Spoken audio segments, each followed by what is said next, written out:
Speaking of a team that's trying to find their identity, the big trade, the draft trade that happened, I guess would that have been Friday night.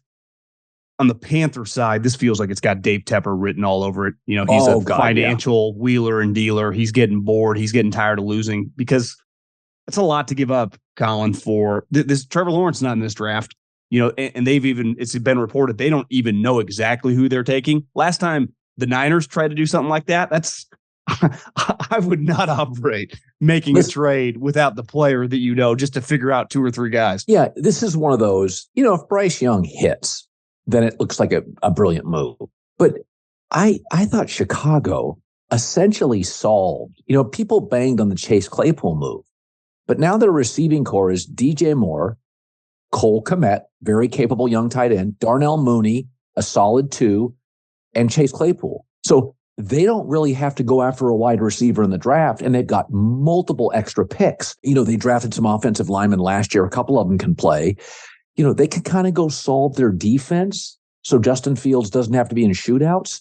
But, I mean, Cole Kmet, Mooney, Claypool, but DJ Moore was getting 1,000 yards a season with Kyle Allen, Darnold, Baker Mayfield.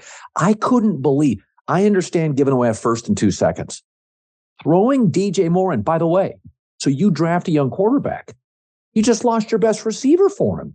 It's insane. I didn't like that addition at all. I would have given you a corner. I'd have given you something. I would not have given you your best. I wouldn't. If I'm Carolina, I'm not giving you DJ Moore. They just extended him last year, so he's under contract for the foreseeable future. I thought this is kudos to Ryan Pace because he can do 2 things. One, find out if Fields can play. Now he's got weapons. And if he can't, he has the Panthers pick. They're probably not going to be great. And if his team stinks, they'd have 2 high picks to go up and get one of these quarterbacks next year. So that they're actually getting the best of both worlds. Yeah, Ryan Poles is the kid. He got a receiver, Velas Jones out of Tennessee, who played at USC. I could have told him he can't track the ball. He couldn't at USC. He could never track the ball. So I still don't trust this organization to draft and develop offensive players. But I do think what happens after that trade, John, is now we have clarity. There'll be no more excuses. Their running backs are serviceable. Cole Kmet's a very nice young tight end. Now you have a real grown-up wide receiver group. They're going to pay for a right tackle. Their offensive line last year rated 14th. It wasn't the Giants. It wasn't 32nd. It was 14th. And they're going to upgrade it, so it's going to be a reasonable offensive line. What it gives you, John, now whatever Justin Fields does, this is the truth. He has more than enough talent now. You can't say he doesn't have this. Claypool, Mooney, DJ Moore are 3 very nice professional wide receivers.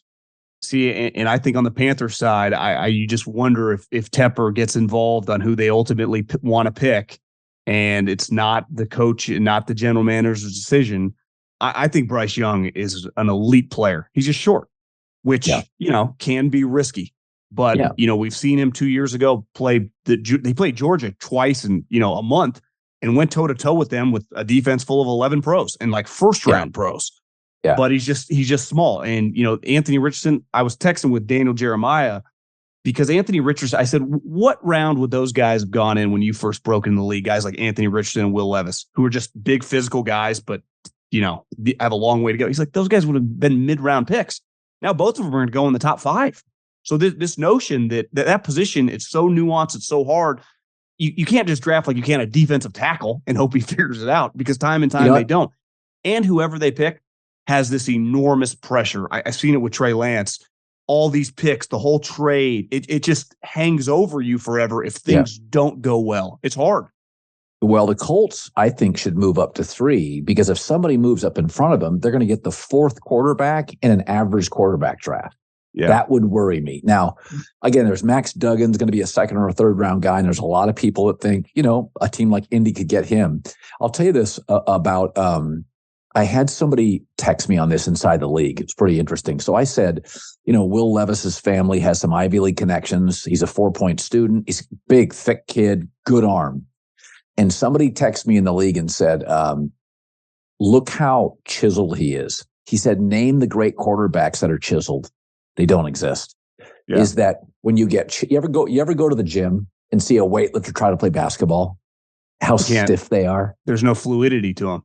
No fluidity. And so this person said this is a danger sign. He's jacked, he's ripped, and he comes off sometimes as a little bit stiff. He doesn't come off as fluid, and he's strong. He's a smart kid, but the Will Levis stuff is interesting because, there's so much of it you like. Ivy League family, huge arm. His numbers look like Eli Manning's out of Ole Miss, a non-traditional SEC quarterback who, won 17 games in 2 years for a basketball school. It kind of feels Eli. But the person who texts me is just like, go look up the chiseled quarterbacks. It's like you see Aaron Rodgers, Tom Brady, Peyton Manning with a tight shirt on. They're big. They got more of a chest, but you don't see ripped guys. It's not what you have to be loose. That's why plyometrics and Brady, you've got to be loose. You got to be able to be flexible and move your feet, move your hips. And Levis is just ripped and jacked. One story I heard years ago, remember there was a lot of pressure when the Texans had the number 1 overall pick to potentially take Blake Bortles. They ended up taking Clowney. And Bill O'Brien had got Bortles on the board and just thought he was kind of a meathead. Nice guy or whatever, but just not, Peyton Manning. You weren't just going to draft the guy number 1 overall. And obviously he went a couple picks later and it didn't work out. And I've heard from some people that Levis might have, again, this is all relative. I mean, he's a high level guy, just some meathead football qualities, which works at a lot of positions, because they're, in the weight room. Where Bryce Young, you read some of these stories, the dude's like a football savant. And to me, if he was 6'3", there wouldn't even be a question. And that's where CJ Stroud in that game against Georgia, if he had been playing like that his entire career, mobile, making plays behind the line of scrimmage with his legs to then throw, I think he would be kind of a no-brainer 1 or 2 pick. But I just know the way these GMs think that just the 1 game sample size is hard because that's never how he played. He was just a pocket quarterback and he played with, 7 all-pros on the outside. Also, outside of Michigan, Ohio State never plays a conference opponent with even talent. Their wide receivers are significantly open. Not even close, yeah. Right. In the SEC, as good as Bama is, LSU, Georgia, they got the same dudes. Yeah. And Texas A&M now. You may not think Jimbo can coach. They got 5-star dudes everywhere. And so, when you see a wide receiver and Bryce Young's hitting him, he's got a Georgia first-round corner up against him. Yeah. You see a lot of these Ohio State highlights.